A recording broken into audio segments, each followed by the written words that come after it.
Hello साथियों, स्वागत है आप सभी को हमारे चैनल पर। तो साथियों, आज के क्लास में हम बिहार बोर्ड एग्जाम 2026 के लिए क्लास ट्वेल्थ ज्योग्राफी का लेसन थ्री जिसका नाम है जनसंख्या संगठन। इसका जो है थ्योरी और क्वेश्चन आंसर को जो है आज सेशन में हल करेंगे। थ्योरी प्लस क्वेश्चन आंसर एक साथ ही आप लोग का प्रत्येक थ्योरी से यानी कि प्रत्येक टॉपिक से जितना क्वेश्चन आंसर बनता है उन सभी टॉपिक वाइज क्वेश्चन आंसर को बताएंगे, ताकि आप लोग को चैप्टर का टॉपिक और क्वेश्चन आंसर दोनों एक साथ जो है कवर हो जाएगा। ठीक है, जिससे आप लोग को एग्जाम में दिक्कत नहीं हो सकता है। तो देखिए, सबसे पहले इस चैप्टर का नाम है जनसंख्या संगठन। तो एग्जाम में 2 मार्क्स में क्वेश्चन पूछ लिया जाता है कि जनसंख्या संगठन से आप क्या समझते हैं। तो देखिए, जनसंख्या संगठन के बारे में याद रखेगा कि जनसंख्या संगठन क्या होता है। देखिए, संगठन, तो देखिए, जनसंख्या को जो है आयु, लिंग, निवास स्थान, जनसंख्या को आयु, लिंग, निवास स्थान, व्यवसाय, शिक्षा तथा जीवन प्रत्याशा आदि के आधार पर विभिन्न वर्गों में बाँटना जनसंख्या संगठन कहलाता है। यानी कि जनसंख्या को जब आयु के आधार पर, मतलब बाल वर्ग आयु कितना है, किशोरावस्था की आयु कितना है, वृद्धावस्था की आयु कितना है, प्रौढ़ावस्था की आयु आयु कितना है, तो उस आयु के आधार पर, लिंग के आधार पर महिलाओं में कितना है, पुरुष के कितना है, उसके बाद निवास स्थान मतलब क्या, गाँव में कितने लोग निवास करते हैं, नगर में कितने लोग निवास करते हैं, शहर में कितने लोग निवास करते हैं, निवास स्थान उसका काम क्या होता है, कौन-कौन प्राथमिक क्षेत्र में काम करते हैं, कौन-कौन द्वितीयक क्षेत्र में काम करते हैं, कौन तृतीयक क्षेत्र में, कौन चतुर्थ क्षेत्र में काम करते हैं, और शिक्षा शिक्षा और उसका जीवन प्रत्याशा मतलब जीवन प्रत्याशा मतलब क्या, जितने समय तक वो जीवित रहते हैं, आदि के आधार पर क्या किया जाता है, आदि के आधार पर जो है विभिन्न वर्गों में जो है बाँटना जनसंख्या संगठन कहलाता है। तो सिंपल सा परिभाषा है कि जनसंख्या को आयु, लिंग, निवास स्थान, व्यवसाय, शिक्षा तथा जीवन प्रत्याशा के आधार पर जो है विभिन्न वर्गों में बाँटना क्या कहलाता है, जीवन प्रत्याशा कहलाता है। ठीक है, तो जीवन प्रत्याशा के बारे में आप लोग याद रखिएगा।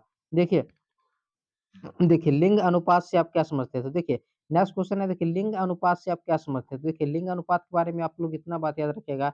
देखिए, किसी जनसंख्या समूह में किसी जनसंख्या समूह में स्त्रियों तथा पुरुषों की बीच मिलने वाले अनुपात को लिंग अनुपात कहते हैं। देखिए, लिंग अनुपात का पहला परिभाषा आप लोग देखिए, 2 परिभाषा हम आप लोग को लिंग अनुपात का बताएँगे, ठीक है? तो पहला परिभाषा याद रखिएगा, किसी जनसंख्या समूह में स्त्रियों तथा पुरुषों के बीच मिलने वाले अनुपात को क्या कहते हैं? लिंग अनुपात कहते हैं। देखिए, लिंग अनुपात, या इसी को इस तरह से याद रखिएगा। देखिए, प्रति हज़ार पुरुषों की जनसंख्या पर स्त्रियों की जनसंख्या, या इसी को याद रखिएगा, प्रति हज़ार पुरुषों की जनसंख्या पर स्त्रियों की संख्या, या प्रति हज़ार स्त्रियों की संख्या पर पुरुषों की संख्या के अनुपात को लिंग अनुपात कहते हैं। तो पहले देखिए यहाँ से, प्रति हज़ार या तो पुरुषों की जनसंख्या पर स्त्रियों की संख्या रहेगा, या प्रति हज़ार स्त्रियों की संख्या पर पुरुषों की संख्या के अनुपात को ही क्या कहते हैं? लिंग अनुपात कहते हैं। देखिए, लिंग अनुपात बराबर याद रखिएगा, पुरुषों की जनसंख्या बट्टे जो है महिला जनसंख्या गुने 1000, ठीक है? अब यहाँ पर एक नोट्स है, इसको आप लोग याद रखिएगा। देखिए, लिंग अनुपात यानी कि देखिए, भारत में लिंग अनुपात क्या होता है? भारत में लिंग अनुपात होता है भारत में लिंग अनुपात मतलब क्या होता है? देखिए, प्रति हज़ार स्त्रियों की जनसंख्या पर पुरुषों की जनसंख्या गुने 1000 क्या होता है भारत में लिंग अनुपात। तो भारत में लिंग अनुपात की परिभाषा देखिए, इसमें यहाँ से बनेगा। देखिए, पहले क्या है, स्त्रियों की संख्या, तो यहाँ से बनेगा, यहाँ से। देखिए, यहाँ से लेकर, देखिए, प्रति हज़ार स्त्रियों की संख्या पर पुरुषों की संख्या के अनुपात को लिंग अनुपात कहते हैं। ये हो गया भारतीय परिभाषा, और इसमें जो है, ये जो परिभाषा है, ये हो गया मतलब अदर देश का जो है परिभाषा है। लेकिन इसमें इस परिभाषा को इस तरह से हम आप लोग को बताए हैं, ताकि भारतीय और अदर देश दोनों की परिभाषा को इसमें शामिल किया गया है, ठीक है? तो इसलिए आप लोग को जो है ये परिभाषा याद रखिएगा कि प्रति हज़ार पुरुषों की संख्या पर स्त्रियों की संख्या, या प्रति हज़ार जो है स्त्रियों की संख्या पर पुरुषों की संख्या के अनुपात को लिंग अनुपात कहते हैं, ठीक है? लिंग अनुपात बराबर याद रखिएगा, पुरुष जनसंख्या बट्टे महिला जनसंख्या गुने 1000, ठीक है? और लिंग अनुपात बराबर भारत में लिंग लिंग अनुपात बराबर याद रखिएगा, स्त्रियों की जनसंख्या बट्टे पुरुषों की जनसंख्या गुने 1000, ठीक है? नेक्स्ट नेक्स्ट क्वेश्चन है, देखिए, आयु संरचना से आप क्या समझते हैं? देखिए, इस तरह से हम आप लोग को बताएँ, देखिए, थ्योरी प्लस क्वेश्चन आंसर दोनों टाइप का क्वेश्चन आंसर आप लोग से हल हो जाएगा, ठीक है? तो देखिए, आयु संरचना से आप क्या समझते हैं? तो देखिए, आयु संरचना क्या होता है? तो देखिए, आयु संरचना देखिए, कुल जनसंख्या में विभिन्न आयु आयु वर्गों की जनसंख्या को मिलाने वाले अनुपात आयु संरचना कहलाता है। यानी कि कुल जनसंख्या जितना है, जितना जनसंख्या है, कुल जनसंख्या जितना है, तो उस कुल जनसंख्या में जो विभिन्न आयु वर्गों की जनसंख्या कितना-कितना है, तो कुल जनसंख्या में विभिन्न आयु वर्गों की जनसंख्या को मिलाने वाला अनुपात को ही क्या कहते हैं? आयु संरचना कहलाता है, ठीक है? मतलब कुल जनसंख्या है, कुल जनसंख्या में विभिन्न आयु वर्ग के लोगों की जनसंख्या को जब मिला दिया जाता है तो उसी को अनुपात को आयु संरचना कहलाता है, ठीक है? देखिए आयु संरचना में 3 आयु वर्ग होते हैं, यहाँ से याद रखिएगा एग्ज़ाम में ऑब्जेक्टिव क्वेश्चन पूछ लिया जाता है कि आयु संरचना में जो है कितने आयु वर्ग होते हैं? तो याद रखिएगा आयु संरचना में जो है 3 आयु वर्ग होते हैं, 3 आयु वर्ग होते हैं। एक होता है बाल आयु वर्ग, बाल आयु वर्ग जो है कितने से कितने वर्ष कर तक के होते हैं? 0 से लेकर 14 वर्ष तक के आयु वर्ग को बाल आयु वर्ग कहते हैं, ठीक है? तो आप लोग याद रखिएगा ऑब्जेक्टिव क्वेश्चन पूछ लिया जाता है, बाल आयु वर्ग के अंतर्गत शामिल हैं, तो 0 से लेकर 14 वर्ष। उसके बाद देखिए प्रौढ़ा आयु वर्ग, प्रौढ़ा आयु वर्ग में कितने वर्ष से लेकर जो है कितने वर्ष के लोग आते हैं? तो देखिए 15 वर्ष से 59 वर्ष के व्यक्ति जो है प्रौढ़ावस्था के अंतर्गत आते हैं, याद रखिएगा। प्रौढ़ा आयु वर्ग के अंतर्गत 15 वर्ष से 59 वर्ष के व्यक्ति आते हैं। उसके बाद देखिए वृद्ध आयु वर्ग के अंतर्गत देखिए 60 वर्ष और उससे अधिक वर्ष, 60 वर्ष और उससे अधिक वर्ष के व्यक्ति जो है वृद्ध आयु वर्ग के अंतर्गत आते हैं, ठीक है? देखिए, प्रौढ़ा आयु वर्ग में कितने वर्ष के व्यक्ति आते हैं? 15 से 59 वर्ष के व्यक्ति और इसी इसी जनसंख्या को कहते हैं कार्यशील जनसंख्या, कार्यशील जनसंख्या। तो आप लोग से अगर पूछ लिया जाएगा कि कार्यशील जनसंख्या के अंतर्गत जो है कितने वर्ष से लेकर कितने वर्ष तक के व्यक्ति आते हैं? तो याद रखिएगा 15 वर्ष से लेकर जो है 59 वर्ष के व्यक्ति कार्यशील जनसंख्या के अंतर्गत आते हैं, ठीक है? तो आयु संरचना के बारे में याद रखिएगा, कुल जनसंख्या में विभिन्न आयु वर्गों की जनसंख्या का मिलाने वाला अनुपात आयु संरचना कहलाता है।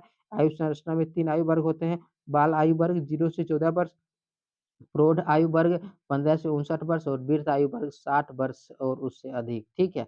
नेक्स्ट है देखिए देखिए आयु लिंग पिरामिड या जनसंख्या पिरामिड से आप क्या समझते हैं? तो देखिए आयु लिंग पिरामिड या जनसंख्या पिरामिड से आप क्या समझते हैं? तो देखिए आयु लिंग पिरामिड क्या होता है? कि देखिए जनसंख्या की आयु और लिंग संरचना को प्रदर्शित करने वाले पिरामिड को जो है आयु लिंग पिरामिड कहते हैं। तो याद रखिएगा जनसंख्या को जो आयु को प्रदर्शित करता है मतलब कितने वर्ष के व्यक्ति कितना है और उसका लिंग और संरचना को जो प्रदर्शित करने वाला जो पिरामिड होते हैं, उसी को क्या कहते हैं, जो है उसी को जो है आयु लिंग पिरामिड कहते हैं। देखिए इसके बारे में हम जब आप लोग को दीर्घ-उत्तरीय क्वेश्चन बताएँगे दीर्घ-उत्तरीय क्वेश्चन जब बताएँगे ना इस चैप्टर का, तब हम आप लोग को जो है आयु लिंग पिरामिड के बारे में जो है डिटेल से बताएँगे, ठीक है? वहाँ पर आप लोग का डाउट क्लियर हो जाएगा। लेकिन यहाँ पर आप लोग को शॉर्ट क्वेश्चन के लिए इतना याद रखिएगा कि जनसंख्या की आयु और लिंग संरचना को प्रदर्शित करने वाले पिरामिड को जो है जनसंख्या पिरामिड या आयु लिंग पिरामिड कहते हैं, ठीक है? तो याद रखिएगा, ठीक है? नेक्स्ट पॉइंट है देखिए, ग्रामीण नगरीय संगठन से आप क्या समझते हैं? तो देखिए ग्रामीण नगरीय संगठन, तो देखिए जनसंख्या को ग्रामीण और नगरीय रूप में वर्गीकृत कर अध्ययन करना ग्रामीण नगरीय संगठन कहलाता है, ठीक है? तो ऑब्जेक्टिव क्वेश्चन पूछ लिया जाता है कि जनसंख्या को जब ग्रामीण और नगरीय रूपों में वर्गीकृत कर अध्ययन अध्ययन किया जाता है तो उसको क्या कहते हैं? उसको जो है ग्रामीण नगरीय संगठन कहलाता है, ठीक है? तो याद रखिएगा। नेक्स्ट पॉइंट है देखिए, नेक्स्ट क्वेश्चन है देखिए व्यावसायिक संरचना से आप क्या समझते हैं? तो देखिए व्यावसायिक संरचना, ठीक है? तो देखिए व्यावसायिक संरचना क्या होता है? तो देखिए व्यावसायिक संरचना देखिए इसके द्वारा किसी देश की कार्यशील जनसंख्या ज्ञात की जाती है। तो देखिए इतना बात आप लोग लिख दीजिएगा 2 मार्क्स मिल जाएगा, ठीक है? व्यावसायिक संरचना के बारे में याद रखिएगा, इसके द्वारा किसी देश की कार्यशील जनसंख्या ज्ञात की जाती है। इसमें 15 से 59 वर्ष के व्यक्ति शामिल हैं। हम आप लोग को बताए थे ना कि कार्यशील जनसंख्या के अंतर्गत जो है 15 से 59 वर्ष के व्यक्ति शामिल हैं, ठीक है? तो इस बात को आप लोग याद रखिएगा। ऑब्जेक्टिव क्वेश्चन पूछ लिया जाता है कि व्यावसायिक संरचना में जो है शामिल है 15 से 59 वर्ष के व्यक्ति या पूछ लिया कार्यशील जनसंख्या के अंतर्गत आते हैं 15 से 59 वर्ष के व्यक्ति, ठीक है? तो व्यावसायिक संरचना के बारे में आप लोग याद रखिएगा। नेक्स्ट नेक्स्ट क्वेश्चन है देखिए, कार्यशील जनसंख्या को कितने सेक्टरों में कार्य करते हैं? तो कार्यशील जनसंख्या को कितने सेक्टरों में कार्य करते हैं, वर्णन करें, ठीक है? ऐसी कोई इस तरह से क्वेश्चन तो देखिए उत्तर है देखिए, कार्यशील जनसंख्या निम्नलिखित 4 सेक्टरों में कार्यरत मिलती है जो इस प्रकार है। तो याद रखिएगा कि कार्यशील जनसंख्या जो है, ये काफ़ी इम्पोर्टेंट शॉर्ट क्वेश्चन है 2 मार्क्स के लिए, याद रखिएगा कि कार्यशील जनसंख्या निम्नलिखित 4 सेक्टरों में कार्यरीत मिलती है जो इस प्रकार है। पहला है देखिए प्राथमिक सेक्टर, उसके बाद है देखिए द्वितीयक सेक्टर, उसके बाद है तृतीयक सेक्टर, उसके बाद है चतुर्थ सेक्टर। तो देखिए प्राथमिक सेक्टर के बारे में याद रखिएगा। देखिए प्राथमिक सेक्टर जैसे में क्या है, जैसे कृषि हो गया, वानिकी हो गया मतलब क्या पेड़-पौधे, बगीचा लगाना। उसके बाद देखिए मत्स्य पालन करना, मछली पालन करना, खनन करना। खनन मतलब क्या है कि पृथ्वी को खोद कर जब कोई खदान से जो कोई पदार्थ में निकाला जाता है, जैसे कोयला निकाला जाता है, कोई खनिज निकाला जाता है। खनिज मतलब क्या? जिससे सोना-चांदी का निर्माण होता है, ठीक है? वो सब जब निकाला जाता है तो इस प्रक्रिया को खनन कहते हैं। तो खनन ये सभी किसके अंतर्गत आते हैं? जो है प्राथमिक क्रिया आप लोग से एग्ज़ाम में क्वेश्चन पूछ लिया जाएगा, कृषि किस क्षेत्र के अंतर्गत आते हैं? प्राथमिक सेक्टर मतलब क्षेत्र के अंतर्गत। या पूछ लिया जाएगा वानिकी मतलब पेड़-पौधे, बगीचा लगाना किस क्षेत्र के अंतर्गत आते हैं? प्राथमिक सेक्टर के अंतर्गत। उसके बाद मत्स्य पालन यानी कि मछली पालन, प्राथमिक क्षेत्र। उसके बाद देखिए खनन किसके अंतर्गत आते हैं? प्राथमिक सेक्टर के अंतर्गत। उसके बाद देखिए द्वितीयक सेक्टर मतलब हो गया विनिर्माण या उद्योग। मतलब क्या देखिए, जैसे प्राथमिक क्रिया के अंतर्गत आते हैं कृषि और कृषि से जो उत्पाद प्राप्त होता है, उससे फैक्ट्रियों में नया पदार्थ बनाया जाता है, तो उसे क्या कहते हैं? उसे विनिर्माण या उद्योग कहते हैं। तो आप लोग से एग्ज़ाम में पूछ लिया जाएगा कि विनिर्माण या उद्योग जो है किस सेक्टर के अंतर्गत आते हैं? सेक्टर मतलब होता है किस क्षेत्र के अंतर्गत आते हैं? याद रखिएगा द्वितीयक क्षेत्र के अंतर्गत आते हैं, ठीक है? उसके बाद देखिए तृतीयक सेक्टर, तृतीयक सेक्टर के अंतर्गत आते हैं देखिए परिवहन। परिवहन मतलब क्या? जब वस्तु और सेवाओं को एक स्थान से दूसरे स्थान तक पहुँचाया जाता है, तो उसे परिवहन कहते हैं।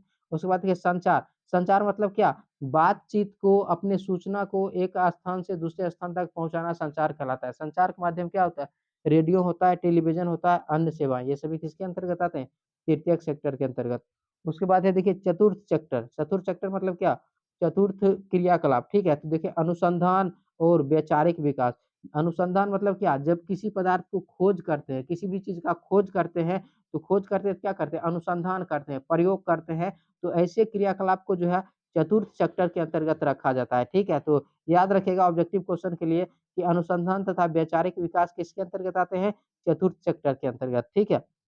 नेक्स्ट है देखिए साक्षरता से आप क्या समझते हैं? तो देखिए साक्षरता से आप क्या समझते हैं? तो देखिए साक्षरता, देखिए साक्षरता का अर्थ पढ़ने-लिखने की क्षमता से होता है। तो याद रखिएगा साक्षरता का अर्थ किससे होता है? साक्षरता का अर्थ जो है पढ़ने-लिखने की क्षमता से होता है, ठीक है? देखिए, अलग-अलग देशों की साक्षरता का मानक अलग-अलग होती है। मतलब अलग-अलग देशों की जो है साक्षरता यानी कि पढ़े लिखे व्यक्ति की जो है क्षमता क्या होती है? अलग-अलग होती है, ठीक है? देखिए, मतलब क्या अलग-अलग देशों में जो है जैसे देखिए यहाँ पर इसको समझिए देखिए, भारत में राष्ट्रीय साक्षरता मिशन के अनुसार अगर कोई व्यक्ति को अपना नाम पढ़ने तथा लिखने आ जाता है तो उसे साक्षर माना जाता है। देखिए, भारत की साक्षरता दर क्या है? क्योंकि मतलब भारत साक्षरता दर ये है कि भारत में अगर कोई व्यक्ति को अपना नाम सिर्फ़ पढ़ने और लिखने तथा लिखने आ जाता है तो उसे साक्षर माना जाता है, यानी कि उसे पढ़ा-लिखा माना जाता है। तो ये क्या है? भारत का जो है साक्षरता देश है। इसी तरह जो है किसी और देश में किसी और डिग्री को प्राप्त कर लिया जाता है तो उसको साक्षर माना जाता है, ठीक है? किसी और देश में अपने नाम के अलावा जो है आस-पड़ोस के नाम को लिखने के लिए आ जाएगा तो उसको साक्षरता के अंतर्गत रखा जाता है। लेकिन भारत के अंतर्गत याद रखिएगा जिसको अपना नाम पढ़ने तथा लिखने आ जाता है उसे साक्षर माना जाता है, ठीक है? तो साक्षर के बारे में इम्पोर्टेंट क्वेश्चन शॉर्ट क्वेश्चन पूछ लिया जाता है। आप लोग इतना बात याद रखिएगा कि साक्षरता का अर्थ पढ़ने-लिखने की क्षमता से होता है। देखिए अलग-अलग देशों की साक्षरता का मानक अलग-अलग होती है। देखिए, भारत में राष्ट्रीय साक्षरता मिशन के अनुसार अगर कोई व्यक्ति को अपना नाम पढ़ने तथा लिखने आ जाता है तो उसे साक्षर माना जाता है, ठीक है? उसके बाद देखिए ग्रामीण तथा नगरीय जनसंख्या में अंतर। तो अंतर से संबंधित देखिए एक क्वेश्चन फिक्स क्वेश्चन, एक क्वेश्चन 2 मार्क्स में पूछ लिया जाता है प्रत्येक बार, ठीक है? तो हम आप लोग को देखिए अंतर से संबंधित जितने क्वेश्चन को बताएँगे आप लोग नोट्स करते जाइएगा क्योंकि एग्ज़ाम में जो है अंतर से संबंधित क्वेश्चन निश्चित रूप से पूछा जाता है, ठीक है? एक क्वेश्चन। देखिए, तो देखिए ग्रामीण जनसंख्या तथा नगरीय जनसंख्या में अंतर बताइए। देखिए ग्रामीण जनसंख्या और नगरीय जनसंख्या में अंतर। देखिए ग्रामीण जनसंख्या उसके बाद देखिए नगरीय जनसंख्या तो दोनों के बारे में समझेंगे। तो देखिए गाँव में निवास करने वाले जनसंख्या को ग्रामीण जनसंख्या कहते हैं। देखिए ग्रामीण जनसंख्या मतलब क्या? मान लीजिए कि किसी गाँव में मान लीजिए कि 1000 व्यक्ति है, तो 1000 व्यक्ति में मान लीजिए कि चा 400 व्यक्ति गाँव में निवास करते हैं, उसका ग्रामीण जनसंख्या कितना हुआ? 400 हुआ, ठीक है? तो याद रखिएगा कि गाँव में निवास करने वाले मतलब गाँव में जितनी जनसंख्या निवास करते हैं, उसी जनसंख्या को जो है ग्रामीण जनसंख्या कहते हैं। इसी तरह देखिए नगर में निवास करने वाली जनसंख्या को नगरीय जनसंख्या कहते हैं। नगर में निवास करने वाली जनसंख्या को मतलब क्या गाँव को छोड़कर जब शहर में रहने लगते हैं, नगर में रहने लगते हैं, तो इसे जनसंख्या को क्या कहते हैं? नगरीय जनसंख्या कहते हैं, ठीक है? देखिए ग्रामीण जनसंख्या मुख्य रूप से प्राथमिक क्षेत्र में कार्य करते हैं। मतलब प्राथमिक क्षेत्र मतलब क्या? प्राथमिक क्षेत्र मतलब क्या? गाँव की जो व्यक्ति होते हैं अधिकांश कृषि कार्य में लगे होते हैं, तो वही कृषि कार्य किसके अंतर्गत आते हैं?